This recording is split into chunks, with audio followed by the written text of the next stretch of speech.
ओम श्री गणेशाय नमः। ज्योतिष श्रृंखला के अंदर ग्रहों की महादशा के बारे में चर्चा के लिए सनातन दर्शन चैनल में आपका स्वागत है। आइए आज चंद्रमा की महादशा के बारे में चर्चा करते हैं। जैसा कि सूर्य की महादशा में आपने सुना जाना कि ग्रह जहाँ बैठता है उस स्थान का फल करता है, जहाँ का स्वामी होता है उसका भी फल करता है, और जिस भाव को देखता है उसका फल भी वह करता है, अथवा जिस ग्रह के साथ उसका संबंध होता है वहाँ भी वह फल करता है। तो चंद्रमा के विषय में यहाँ पर अगर हम देखें तो चंद्रमा को हमने मेष राशि में रखा है। यहाँ पर मेष लग्न है और चंद्रमा मेष राशि में है। देखिए, चंद्रमा एक महत्वपूर्ण ग्रह है। अगर सूर्य को ग्रहों का राजा कहें तो चंद्रमा को रानी की पदवी प्राप्त है। सूर्य आत्मा है तो चंद्रमा मन है।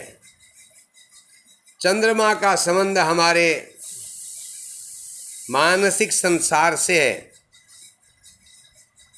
भावुकता, प्रसन्नता, क्रोध, अशांति आदि शुभ अशुभ फल चंद्रमा के बल के आधार पर होते हैं। तो ये चंद्रमा की महादशा की हम चर्चा कर रहे हैं। इस जन्मपत्री में यहाँ पर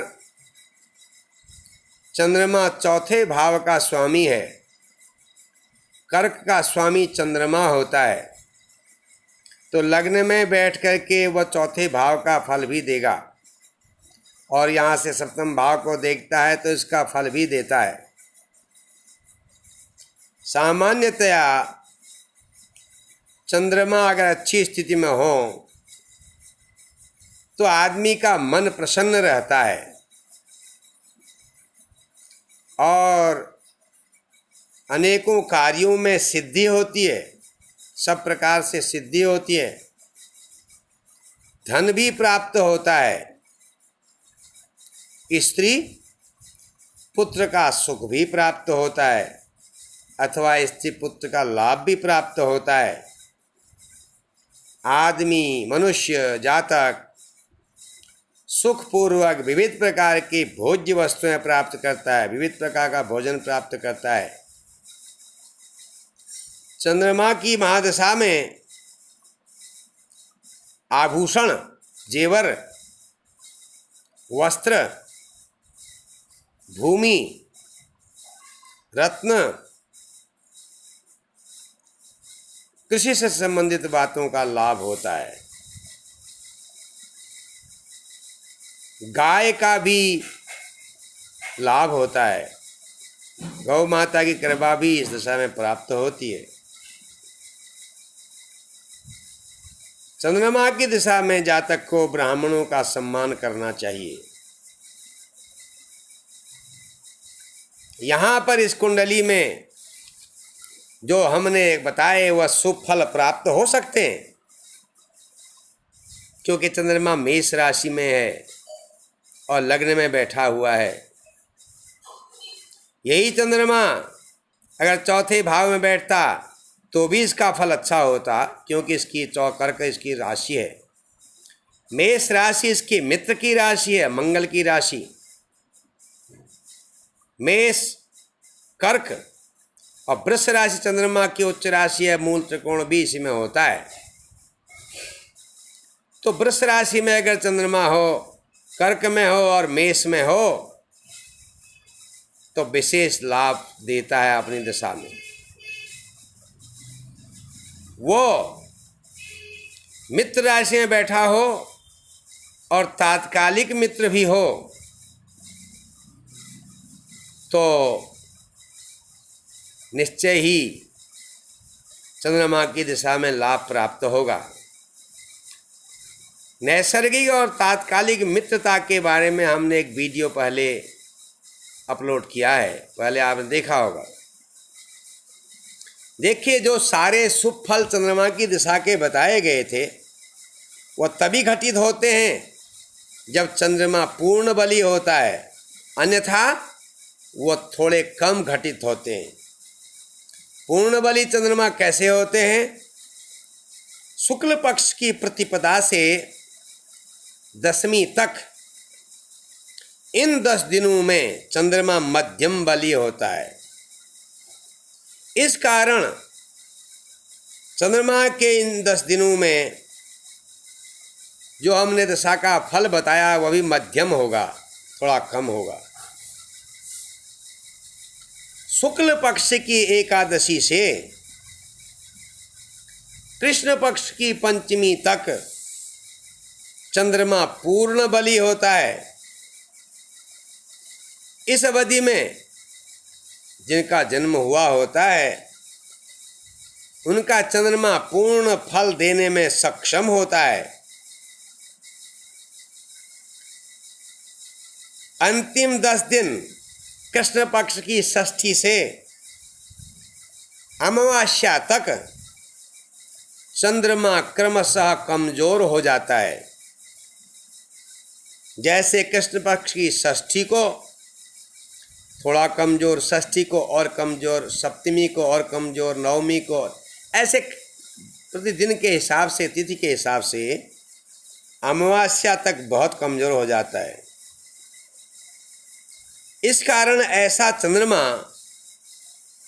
थोड़ा शुभ फल कम देता है। अन्य भी चंद्रमा के बली और निर्बल होने के बारे में और भी बहुत बातें हैं। अब ये तो आपने तिथि के हिसाब से चंद्रमा के बारे में जानकारी ली। अब चंद्रमा 6ठे, 8वें, 12वें भाव में हो तो भी इसका फल महादशा में उतना उत्तम नहीं होगा, बल्कि बहुत बार परेशानी वाला भी होगा। इसी लग्न को ले लें, अगर चंद्रमा अष्टम भाव में यहाँ पर हो तो ये नीच राशि में होगा। वृश्चिक राशि चंद्रमा की नीच राशि होती है। यहाँ पर चंद्रमा के होने से स्वास्थ्य भी खराब होगा और दशा में चैन भी नहीं रहेगा, सुख सुविधाएं कम प्राप्त होंगी, घर मकान से संबंधित समस्याएं आएंगी, जमीन जायदाद संबंधी समस्या भी आएंगी। मनुष्य चिंतित रहता है इस प्रकार की चंद्रमा की दशा में। ऐसे ही चंद्रमा 6ठे भाव में अगर हो, यहाँ पर हो, तो ये चंद्रमा 4थे भाव का स्वामी हो के 6ठे भाव में होगा। यहाँ अष्टम भाव में 4थे भाव का स्वामी होगा, यहाँ का फल भी देगा और यहाँ का फल भी देगा। अष्टम भाव में होने से अच्छा फल कम देगा, स्वास्थ्य बिगाड़ेगा, और यहाँ चौथा फल 4थे भाव का स्वामी होकर के ये सुख चैन भी कम देगा। अब अगर यही चंद्रमा 6ठे भाव में हो तो ये इन दोनों स्थानों का फल देगा। यहाँ पर भी सुख चैन कम होगा, विरोधी होंगे। स्वास्थ्य में रोग स्थान में होने से रोग के कारण सुख कम प्राप्त होगा। अगर यही चंद्रमा इस कुंडली में यहाँ बैठ जाए 12वें स्थान पर तो ये भी सुख नहीं होने देगा।